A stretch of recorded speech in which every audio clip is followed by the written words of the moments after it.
Welcome to టీ10 నేను రేవతి. కాలగర్భంలో మరో ఏడాది గడిచి 2 రోజులైంది. నూతన ఆశలు ఆంక్షలతో కొంగొత్త ఏడాది మన జీవితాల్లోకి వచ్చి చేరింది. ఇలా సంవత్సరాలు వస్తున్నాయి పోతున్నాయి.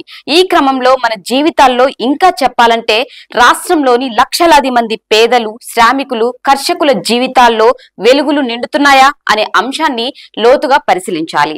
పరిష్కార మార్గాలు వెతకాలి. ఏదైనా ఒక పని చేసినప్పుడు అది మంచిదా చెడ్డదా అనే తూకం వేయాల్సి వచ్చినప్పుడు అది ఎక్కువ మందికి ప్రయోజనం చేకూర్చితేనే మంచిదని చెబుతుంటారు. రాష్ట్రంలో కాంగ్రెస్ సర్కారు కొలువుదీరి ఏడాది పూర్తయిన క్రమంలో అలా చూస్తే గనక ఖచ్చితంగా ప్రభుత్వం తన విద్యుక్త ధర్మాన్ని పాటించలేదని చెప్పక తప్పదు. హైదరాబాద్ ఇందిరా పార్కులోని ధర్నా చౌక్ ను ఒక్కసారి అడిగి చూస్తే ఈ విషయం ఇట్టే తెలిసిపోతుంది. ఆశా వర్కర్లు తమ డిమాండ్ల సాధన కోసం తాజాగా అక్కడ పిడికిలెత్తారు. 18,000 ఫిక్స్డ్ వేతనం, ఇతర హామీలపై ఎన్నికల సందర్భంగా చేసిన వాగ్దానాల పట్ల కాంగ్రెస్ ఇప్పుడు కిమ్మనకపోవడం ఆ పార్టీ నిర్లక్ష్య వైఖరికి నిదర్శనం. తెలంగాణలో 1 కోటి మంది దాకా ఉన్న కార్మికుల కనీస వేతనాలపై గత సర్కార్ నోరు మెదపకపోవడం దాని బాధ్యత రాహిత్యానికి పరాకాష్ట. అయితే అదే అలసత్వం ఇప్పుడు కొనసాగటం కాంగ్రెస్ కార్మిక వ్యతిరేక విధానాలు ప్రబల సాక్ష్యం.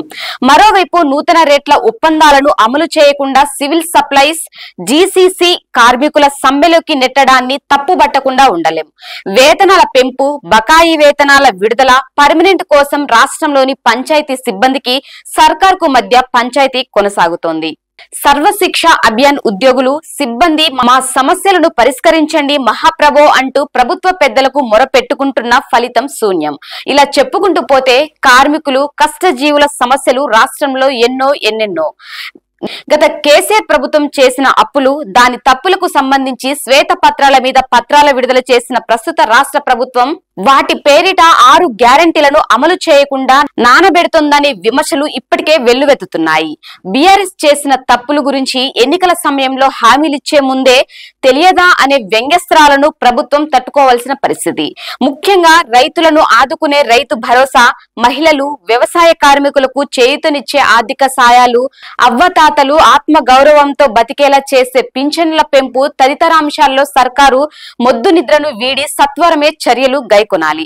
ఇటీవల కన్ను మూసిన మాజీ ప్రధాని మన్మోహన్ సింగ్ తీసుకొచ్చిన, ఆయన తన గత యాజమాని ప్రపంచ బ్యాంకు నుంచి మోసుకొచ్చిన ఎల్పీజీ విధానాల గురించి దేశవ్యాప్తంగా చర్చ కొనసాగుతున్న తరుణంలో వాటికి పురుడు పోసిన కాంగ్రెసే రాష్ట్రంలో అధికారంలో ఉంది. పైన చెప్పుకున్న అనేక సమస్యలకు వాటిని పరిష్కరించకపోవడానికి ఎల్పీజీ విధానాలే కారణమని ఆర్థికవేత్తలు, నిపుణులు నొక్కి చెబుతున్నారు. అనేక దేశాల అనుభవం కూడా అదే. కాంగ్రెస్ తీసుకొచ్చిన ఆ విధానాలను మరింత దుందుడుకుగా అమలు చేస్తున్న కేంద్రంలోని బీజేపీ దానికి మతం రంగు అద్దింది. 11 ఏళ్ల ఏలుబడిలో కార్పొరేట్ కమ్యూనల్ గొలుసు బలపడి మరింత దృఢపడింది.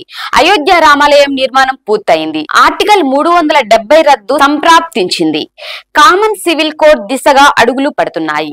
మధ్యప్రదేశ్ లో తాజాగా రాజస్థాన్ లోని మసీదులు, దర్గాలపై మతోన్మాదుల కన్ను పడింది. ఇలాంటి తరుణంలో కార్మిక వర్గ శ్రేయస్సు, రైతు రాజ్యం, పేదల బతుకుల్లో వెలుగుల్లాంటి డైలాగులకు అర్థమే లేదు, అసలు స్థానమే లేదు. కానీ తమది ప్రజాపాలనంటూ చెప్పుకుంటున్న రేవంత్ సర్కార్ తనకున్న పరిమితుల మేరకైనా ప్రజల బాగు కోసం పనిచేయాలి. ఆర్థిక విధానాలను ఇప్పటికిప్పుడు మార్చలేకపోయినా తనకున్న వెసులుబాట్ల ఆధారంగా పాత చట్టాలు, జీవోల పైన అమలు చేయగలిగే సామర్థ్యాలను సంతరించుకోవాలి. లేబర్ కోడ్లు తదితరాంశాలపై కేంద్ర వైఖరిని నిరసిస్తూ గొంతెత్తాలి. బీఆర్ఎస్ సర్కార్ చేసిన తప్పులను ఎండగడుతూనే ప్రజా సంక్షేమంపై దృష్టి సారించాలి. ఎంతసేపు ఫార్ములా, ఈ కార్ రేస్ తదితరాల చుట్టూ కాకుండా ప్రజలందరికీ ఉపయోగపడే పనులకు శ్రీకారం చుట్టాలి. తద్వారా 2025ను ప్రజానుకూల విధానాల సంవత్సరంగా మార్చాలి. అంతే తప్ప కొత్త సంవత్సరంలో కూడా కాసులు, కేసులు, కమిషన్ల చుట్టే కథ నడుపుతామంటే అది ప్రజాపాలనకు శోభనివ్వదు. దీనిపై మీ కామెంట్ తెలియజేయండి. ఇది ఇవాల్టి న్యూస్. చూస్తూనే ఉండండి టీ10.